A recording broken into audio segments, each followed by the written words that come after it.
व्यंग यात्रा के शुभचिंतकों। कुछ दिन पहले मैंने कहा था कि व्यंग मेरे लेखन की मातृभाषा है और मैंने परसाई से जो संस्कार ग्रहण किए हैं उसके कारण मैं जबलपुर को व्यंग की मातृभूमि मानता हूँ। आज 22 अगस्त है। आज हरिशंकर परसाई का 100वां जन्मदिन है। 2004 में जन्मी व्यंग यात्रा भी 19 वर्ष की हो गई है। इसका जन्म 21वीं सदी में हुआ था। आज हिंदी की पहली यूट्यूब मासिक पत्रिका व्यंग यात्रा की मैं घोषणा करना चाहता हूँ। क्यों? मित्रों, यूट्यूब का ये वैश्विक मंच हिंदी व्यंग को एक नई जमीन देगा। विरोध विसंगत समय को नपुंसक होने से बचाता है और मेरा मानना है कि हमारे देश के 75 वर्षीय इतिहास में जब भी समय विसंगत हुआ है, शब्द विरोध में उतरे हैं। विरोध कठिन कर्म है। व्यंग में यदि विरोध का साहस नहीं तो वह नपुंसक है। बहुत आवश्यक है इस विरोध के भाव को जिंदा रखना और व्यापक करना। आज जब व्यंग की 21वीं सदी में जगमगाने वाले युवा स्वर इससे जुड़ते हैं, व्यंग यात्रा से, और उसका अहम हिस्सा बनते हैं, तो वह मेरे अनुभव के लिए गूंगे का गुड़ जैसा है। 21वीं सदी का 19 वर्षीय युवा मन आज चांद की सतह की हकीकत जानता है, उसे छूना वह नहीं जानता है। वह आर्टिफिशियल इंटेलिजेंस में पारंगत हो रहा है। हथेली की गिरफ्त में मोबाइल ने उसका वसुधैव कुटुंब निर्मित किया है। फेसबुक, व्हाट्सएप, ट्विटर, इंस्टा आदि ने उसे बेहद बिजी कर दिया है, ज्ञानवान किया है। परिवार पढ़े लिखे अधिक हो गए हैं, वे बोलते कम से कम हैं और लिखते अधिक से अधिक है। इस कारण अनेक नए नशे की गिरफ्त में भी हैं। व्यंग यात्रा भी फेसबुक, व्हाट्सएप, नॉट नल जैसे डिजिटल माध्यमों में उपस्थित है। यूट्यूब का ये वैश्विक मंच व्यंग को और व्यापक करेगा, उसकी पहुंच बढ़ाएगा। आज मुझे 19 वर्ष पूर्व 2004 के अगस्त का आरंभ याद आ रहा है। जैसे लालटेनी पीढ़ी के समय में लड़की के विवाह को लेकर चिंताएं भ्रष्टाचार की तरह शाश्वत रखती थी, वैसी चिंताओं ने तब मुझे घेरा हुआ था। मेरी चिंता थी कि दिसंबर 2003 में मैंने अपने लेखन की नाव को रेत में डाल व्यंग विमर्श के सूखे को कुछ समाप्त करने के लिए व्यंग यात्रा जैसी पत्रिका का जो वायदा किया है वह कहीं चुनावी वायदा न रह जाए। जनवरी 2004 में मैंने नववर्ष की शुभकामनाएं देने के बहाने से अनेक व्यंग शुभचिंतकों को व्यंग यात्रा की शुभ इच्छा के लिए पत्र लिखा था। व्यंग यात्रा का संकल्प लेते समय अनेक प्रकार के अज्ञात भय मेरे मन में थे। अपने हित चिंतकों की क्या कहूं, मुझे ही विश्वास नहीं था कि व्यंग विमर्श को केंद्र में रखकर पत्रिका का प्रकाशन किया जा सकता है। पत्रिका निकालने मात्र के लिए मैं पत्रिका नहीं निकालना चाहता था। और आप जानते ही हैं कि लघु पत्रिका के पीर, बावर्ची, भिश्ती आदि बने आप लोग ही कि पत्रिका के प्रकाशन एवं संपादन में स्वलेखन की कितनी हानि होती है। ये हानि अपने लेखन धर्म की चाहे कितनी हो, पर यदा यदा धर्म से ग्लानि वाली ग्लानि नहीं होती है, जिसके कारण प्रभु अवतार ले लें और पाप के घड़े को फोड़ दें।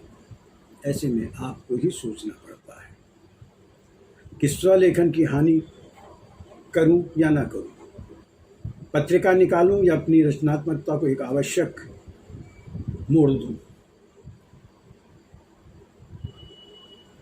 बात ये मुझे लगा कि पत्रिका निकालने के लिए बहुत प्रयत्न करना पड़ेगा, और इसी कारण से ये भी हुआ कि बाद में बलराम जैसे मित्रों ने कहा कि भैया ये व्यंग यात्रा नहीं है, ये तो तुमने अपने पैरों पे कुल्हाड़ी मार ली है। सहयात्री ज्ञान ने कहा, उसने चिंता प्रकट की कि प्रेम के लेखन की नाव रेत में फंस गई है। अनेक सारे असमंजों के बीच मैंने प्रयोग के रूप में इसके 5 अंक निकालने का संकल्प लिया था और सोचा था यदि आवश्यक हुआ तो इसे निरंतर करने की सोच को जन्म देने का मन बनाऊंगा। व्यंग्य यात्रा को रचनात्मक सहयोग के साथ खालिस शुभकामनाएं भी मिली, सिर्फ खालिस। एक रचनाकार संपादक सूली पर चढ़ गया। पहले अंक में व्यंग्य के मनोविज्ञान को लेकर आलेखों की मैंने याचना कर डाली। व्यंग्य रचनाएं मांगता तो बाई 1 गेट 3 की शैली में मुझे मिलती। कुछ ने समय से आलेख भेजे तो कुछ अभी भेजते हैं, फिलहाल किसी काम में व्यस्त हैं की शैली में मेरे सामने संकट उत्पन्न किया कि कार्य पूर्ण होने में संदेह है। आरंभ किया था तो विश्वास था कि व्यंग्य की मेरी पाठशाला और पथ प्रदर्शक हरिशंकर परसाई के जन्मदिन तक तो अंक आ ही जाएगा 2004 अगस्त में। पर कुछ वायदे अभी भी वायदे थे। चुनौती थी कि जो है उसके आधार पर ही अंक निकालो, या फिर को प्राथमिकता दी और प्रवेशांक अक्टूबर दिसंबर 2004 में निकालने का तय किया और निकाला। इसका लोकार्पण 29 अक्टूबर 2004 को हिंदी भवन में हुआ। लोकार्पण निर्मला जैन, नरेंद्र कोहली, सुजीश पचौरी, विष्णु नागर, दिव्य रमेश और गोविंद व्यास ने किया। इन सब से प्रवेशांक लोकार्पित करने के पीछे मेरा एक मकसद था कि व्यंग्य यात्रा के खुले मंच और सामग्री का प्रतीक सबके सामने आए। अच्छा लगा जब इन सब ने अपने तमाम विरोधों के मध्य मेरे आग्रह को मानकर एक साथ मंच पर आना स्वीकार किया। और अच्छा लगा कि नामवर जी ने अंक देखकर कहा कि प्रेम, अच्छा लग रहा है कि तुम हास्य व्यंग्य के नाम पर बढ़ोतरी नहीं कर रहे हो। 19 वर्ष बाद आज मैं संतुष्ट हूँ, पर पूरा संतुष्ट नहीं, क्योंकि जिस दिन पूरा संतुष्ट हो जाऊंगा व्यंग्य यात्रा बंद कर दूंगा। पहले अंक की 500 प्रतियां प्रकाशित हुई थी, जो आज भी कुछ शेष हैं। आज हर अंक की औसत 200 प्रतियां प्रकाशित होती हैं। नॉट नल पर डिजिटली अनेकों PDF भेजने के बावजूद भी प्रतियां कम पड़ जाती हैं।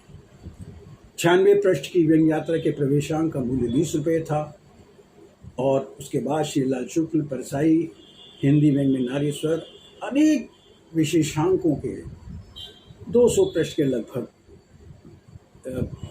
की सामग्री थी और उनका मूल्य भी 20 रुपये रहा। क्यों? क्योंकि मेरा मानना है कि ये मिशनरी पत्रिका है। पाठकों का इसे प्यार मिल रहा है। अंक ना मिले तो शिकायतों के व्हाट्सएप की बाढ़ आ जाती है। जिसे मिलता है वैसे पढ़कर फेसबुक पर अपनी टिप्पणी के साथ साझा करता है। परसाई पर केंद्रित अंक प्रकाशित कर मैंने स्वयं को थोड़ा उड़न महसूस किया था। परसाई पर 2 अंक निकाले, एक 176 पृष्ठ का था तो दूसरा 196 पृष्ठ का। परसाई पर अंक निकालने का कारण एक बहुत बड़ा लाभ हिंदी व्यंग्य को हुआ, हिंदी के शोधार्थियों को हुआ। किताब घर ने किताब प्रकाशित की हिंदी व्यंग्य की धार्मिक पुस्तक, और अभी भी मेरे पास इतनी सामग्री है कि 2 किताबें निकल सकती हैं। और बहुत अच्छा लग रहा है कि आज परसाई के बहाने से हम परसाई पे बहुत काम कर रहे हैं और आम जन तक परसाई पहुंच रहे हैं। मित्रों, यदि आप भाग्य को ना मानते हो तो व्यंग्य यात्रा के भाग को फिर भी सराहें कि व्यंग्य विमर्श की जमीन तैयार करने के लिए उसे अपेक्षा अनुरूप सहयोग मिला है। मैं कुछ नाम ले रहा हूँ। आभारी हूँ वरिष्ठ आलोचकों नामवर सिंह, जिन्होंने